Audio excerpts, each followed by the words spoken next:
Hai semua, selamat datang di channel Baca Saham. Pada video ini, kita akan membahas satu topik dengan judul berikut ini. Tapi seperti biasa, semua pembahasan bukan rekomendasi dan hanya informasi. Ingat, kerugian kamu tanggung sendiri ya. Nah, pada video kali ini, saya mau membahas satu komentar dari subscriber Baca Saham dengan informasi sebagai berikut. Coba dengan modal yang realistis. Buat yang gaji UMR untuk dividen investing, sama simulasi DCA per bulannya. Komentar ini muncul berdasarkan video dengan thumbnail seperti ini, yaitu pensiun dini dengan dividen BBRI. Jadi, kita akan membahas terkait untuk bagaimana bisa melakukan dividen investing khususnya untuk yang memiliki gaji UMR. Tapi sebelum itu, saya mau bahas beberapa poin penting yang bisa kamu simak. Dan selain itu ada juga pembahasan tentang hidup dari dividen saham, yang mungkin kedua video ini bisa kamu nonton pada video-video sebelumnya. Oke, kita masuk dulu kepada pembahasannya. Untuk pembahasan di atas ini sudah pernah saya cantumkan pada video yang tadi, di mana untuk hidup dari dividen saham sebenarnya ada 5 poin yang bisa kamu pertimbangkan. Yang pertama, tentukan saham apa yang ingin kamu fokuskan. Bisa satu saham, bisa dua saham tergantung kepada fokus kamu. Bisa juga 5 saham dan seterusnya. Kedua, konsisten dalam mengumpulkan saham sesuai target. Untuk mencapai dividen investing yang ideal, tentunya kita harus memiliki lembar saham yang ideal juga. Poin ketiga, manfaatkan penurunan harga untuk dapat lembar lebih banyak. Tentu saja semakin rendah harga, dengan modal yang sama, lembar saham kita bisa menjadi lebih banyak. Keempat, manfaatkan kenaikan harga yang tidak wajar untuk bisa take profit sementara. Ini bertujuan agar supaya modal kita bisa semakin bertumbuh. Dan kelima, capai target dividen yang diterima setara dengan gaji atau pendapatan per bulan. Itu merupakan goal jangka panjangnya. Dan 5 poin ini merupakan poin-poin yang dibahas pada ebook Dividen Investing. Apabila kamu tertarik melakukan pembelian, chat saja pada nomor WA di awal atau di akhir video ini. Nah, sekarang pertanyaannya, gaji UMR bisa beli saham apa? Jawabannya tergantung, kamu yakin secara analisa dan psikologi di saham apa. Ingat, saham itu berisiko, bisa profit tapi bisa juga rugi. Jadi pastikan kamu tahu itu dulu sebelum memutuskan untuk beli saham. Jadi yang pertama, bukan cari tahu nama sahamnya, tapi kamu juga harus memiliki mitigasi risiko terkait investasi saham itu sendiri. Investasi saham bisa untung, tapi bisa juga rugi. Jadi pastikan kamu tahu harapannya, tapi kamu juga tahu konsekuensi yang paling buruknya.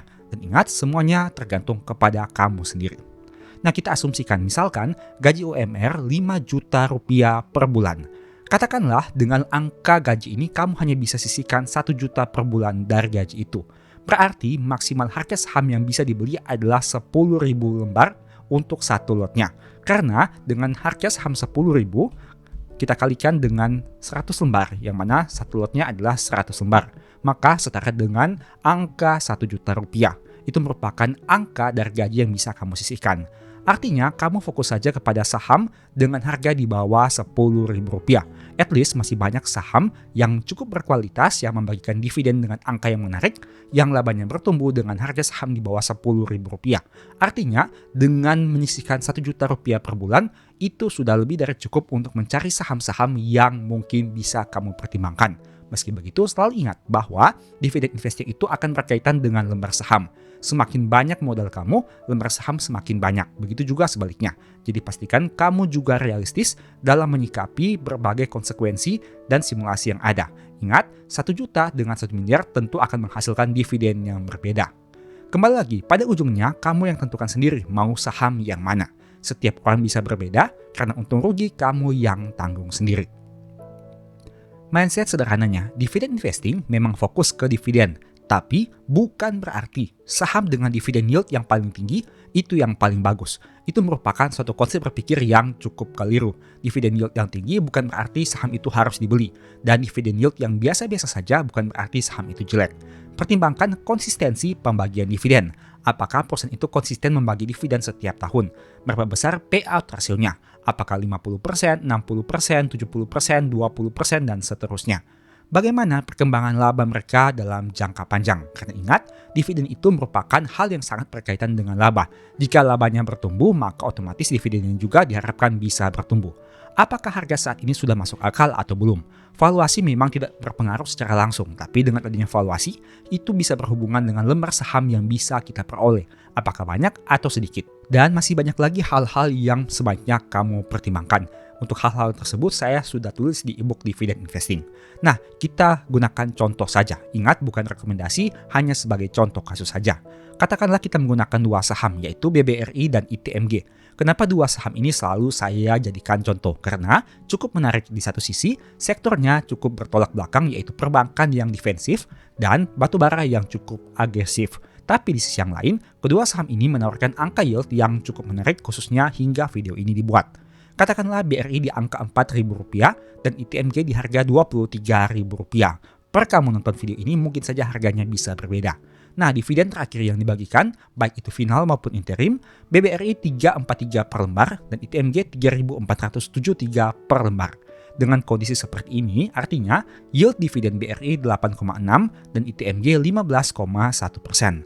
Itu artinya untuk membeli BRI sebanyak satu lot, kamu butuh dana Rp400.000. Sedangkan untuk ITMG Rp2.300.000. Dengan kondisi seperti ini, untuk BRI kamu akan terima dividen Rp34.340 dan ITMG Rp347.300. Nah, jika kita kembali lagi kepada asumsi yang pertama, yaitu hanya bisa sisihkan Rp1 juta per bulan, artinya ITMG ini tidak akan masuk kepada kriteria. Karena untuk modal membeli satu lotnya membutuhkan dana Rp2.300.000. Tapi selain ITMG, kamu juga bisa mendapatkan saham-saham lain yang menawarkan dividen dengan yield yang cukup menarik. Katakanlah di atas 7% atau mungkin bisa di atas 10%. Silahkan kamu lakukan analisa dan screening dengan berbagai tools yang ada. Tentu saja semua tools itu bisa kamu dapatkan secara gratis. Ataupun jika kamu ingin melihat saham-saham apa yang dimaksud, kamu bisa nonton video-video baca saham karena saya sering membahas terkait saham-saham yang memiliki dividen yield yang cukup menarik. Nah oke, sekarang mari kita masuk kepada simulasi. Untuk simulasi ini juga sebenarnya sudah saya pernah bahas pada video sebelumnya, tapi tidak ada salahnya kita ulangi lagi. Nah, untuk pertama kita gunakan saham BBRI sebagai contoh. Kita asumsikan saja dividen per lembarnya di angka Rp300. Berhubung di tahun 2025 hingga Q2 labanya menurun, sehingga saya membuat satu simulasi yang lebih konservatif dengan angka dividen per share yang awalnya 343, kita gunakan saja Rp300 per lembar saham. Ini merupakan simulasinya. Nah, kamu bisa lihat datanya di sini. Dengan asumsi pendapatan UMR yaitu Rp5 juta per bulan, ini merupakan pendapatan 1 bulan, 2 bulan, 3 bulan, 4 bulan, dan seterusnya. Nah, itu artinya dengan kondisi seperti ini, kamu membutuhkan lembar saham sebanyak 16.667 untuk memperoleh dividen Rp5 juta di tahun tersebut.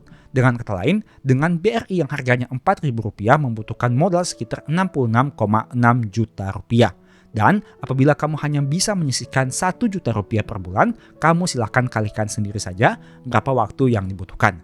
Memang untuk kondisi seperti ini terkesan kurang realistis dengan kondisi di mana hanya bisa menyisihkan Rp1 juta per bulan dan mengejar dividen setara dengan pendapatan per bulan. Tapi ingat, kamu tentu saja bisa memanfaatkan berbagai hal, entah itu dari gaji, entah itu dari sumber pendapatan yang lain, entah itu melakukan top up dana secara rutin ataupun melakukan pembelian saat harganya mengalami koreksi.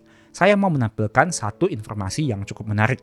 Di sini misalkan, untuk memperoleh dividen Rp5 juta di tahun tersebut, dengan harga Rp4.000 kamu butuh dana Rp66 juta. Tapi jika harganya naik ke angka Rp6.000, kamu butuh dana Rp100 juta. Selisihnya cukup lumayan untuk harga saham yang mengalami kenaikan. Ingat di sini lembar saham yang kita terima sama yaitu 16.667. Tapi modal yang dibutuhkan mengalami perbedaan. Pada harga Rp4.000 66 juta, pada harga Rp6.000 menjadi Rp100 juta. Artinya ada selisih Rp33,3 juta. Nah, itu artinya apabila misalkan harga BRI katakanlah turun ke angka Rp3.000. Ini saya gunakan contoh saja. Itu artinya modal yang kamu butuhkan menjadi Rp50 juta. Angka ini mengalami selisih yang cukup signifikan dari harga tertingginya. Kita gunakan angka harga tertinggi BRI per video ini dibuat, 6.450. Kamu lihat sendiri untuk selisihnya. Nah, dengan kondisi seperti ini, apabila kamu memiliki budget yang terbatas, kamu bisa memanfaatkan penurunan harga untuk mendapatkan lembar saham yang lebih banyak. Itu merupakan strategi yang bisa kamu lakukan selain dari fokus untuk mengumpulkan dana agar supaya dan investasi kamu bisa menjadi semakin besar. Tapi tentu saja kita harus realistis juga. Dengan dana yang terbatas katakanlah Rp1 juta, kamu tentu hanya bisa memperoleh dividen dengan angka yang tidak terlalu signifikan. Artinya kamu harus melakukan extra miles untuk melakukan usaha agar supaya kamu bisa memperoleh dividen yang lebih besar.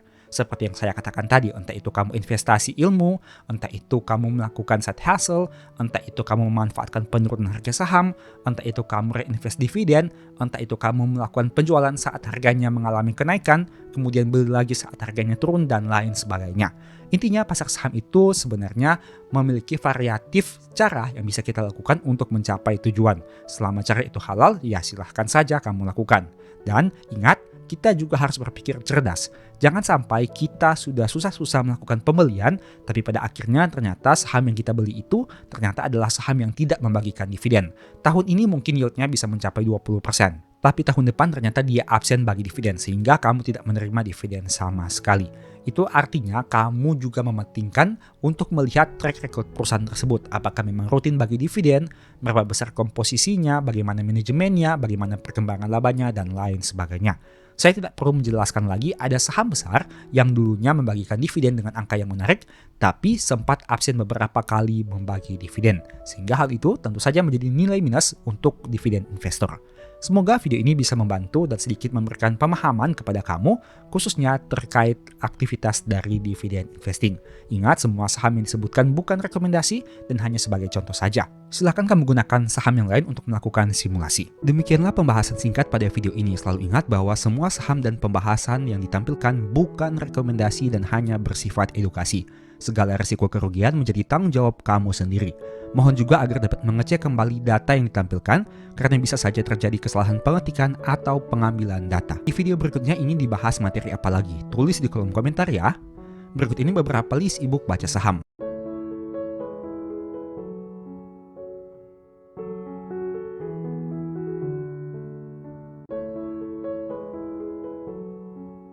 Info pembelian silahkan chat saja pada nomor WA yang tercantum pada video kali ini. Sebagai informasi, kamu bisa support channel ini dengan cara melakukan pembelian produk apa saja di Shopee menggunakan link yang diklik pada video ini. Produknya bebas. Thank you.